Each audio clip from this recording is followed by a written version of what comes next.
तो अब हम करने वाले हैं कि पदार्थ क्या चीज़ है। तो देखिए, जहाँ पर भी आप बैठे हुए हैं अपने आसपास नज़र दौड़ाएं, देखिए आपको क्या क्या वस्तुएं नज़र आ रही हैं। अगर मैं बैठा हुआ हूँ और मैं देख रहा हूँ तो मुझे ये पेंसिल नज़र आ रही है, ये नोटबुक नज़र आ रही है, एक पेन नज़र आ रहा है, एक कार्डबोर्ड नज़र आ रहा है, मेरा लैपटॉप मुझे नज़र आ रहा है, मेरे स्लीपर्स पड़े हुए हैं यहाँ पर मेरे पास, वो मुझे नज़र आ रहे हैं, सोफ़ा नज़र आ रहा है, एक टॉय नज़र आ रहा है। तो इस तरह से मुझे बहुत सारी वस्तुएं नज़र आ रही हैं। और पानी का गिलास रखा हुआ है, पानी उसमें पड़ा हुआ है, तो पानी भी मुझे नज़र आ रहा है। और अगर आप बाहर जाएं तो आप देखेंगे आपको बस, ट्रक, व्हीकल, रोड, मिट्टी जिसको सॉइल कहते हैं, वो बहुत सारी वस्तुएं जो हैं वो आपको नज़र आएंगी। कभी आपने सोचा है कि ये सभी वस्तुएं किस चीज़ से बनी हुई हैं? कोई ना कोई तो ऐसी चीज़ होगी, कोई ना कोई ऐसी सामग्री तो होगी जिससे कि ये सभी वस्तुएं बनी हुई हैं। चाहे वो पत्थर है, चाहे वो शीतल पेय है, चाहे वो पशु है, चाहे वो कुर्सी है, हम हैं, चींटी हैं।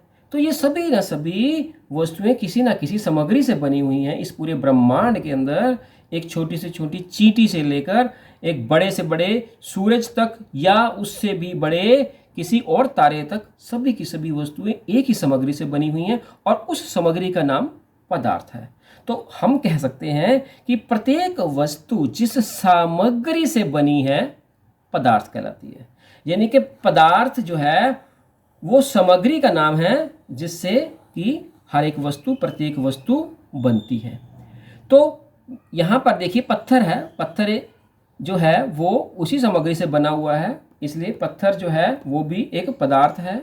वायु एक पदार्थ है, इत्र एक पदार्थ है, कुर्सी एक पदार्थ है। स्नेह, स्नेह जो है वो पदार्थ नहीं हो सकती। स्नेह जो है वो किसी तरह की सामग्री से नहीं बना हुआ। बादाम सामग्री से बना हुआ है, इसलिए जी हाँ बादाम पदार्थ है। घृणा, विचार, गर्मी, सर्दी, ये किसी भी तरह के पदार्थ नहीं है, ये किसी तरह की सामग्री से नहीं बने हुए।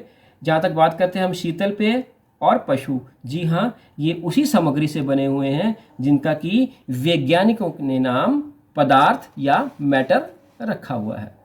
तो प्रत्येक वस्तु जो भी किसी पदार्थ से बनी हुई है उसमें कुछ प्रॉपर्टीज़ हैं, कुछ विशेषताएं होती हैं। पहले उसमें विशेषता ये है कि प्रत्येक वस्तु का द्रव्यमान होता है।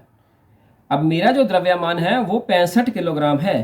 किलोग्राम जो है वो भार का मात्रक नहीं है, वो द्रव्यमान का मात्रक है। अक्सर हम भार को किलोग्राम में बोल देते हैं परंतु ऐसा नहीं होता। तो हर किसी चीज़ का द्रव्यमान होता है।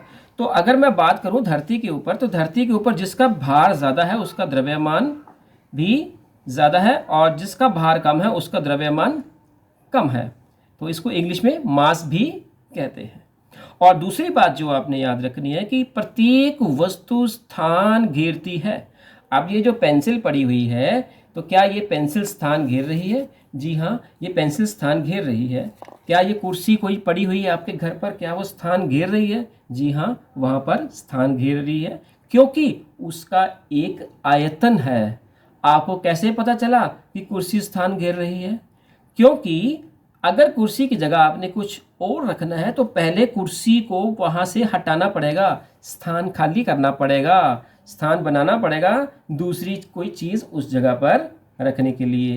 तो अब हम इसको थोड़ा शॉर्ट में देखते हैं कि पदार्थ क्या है।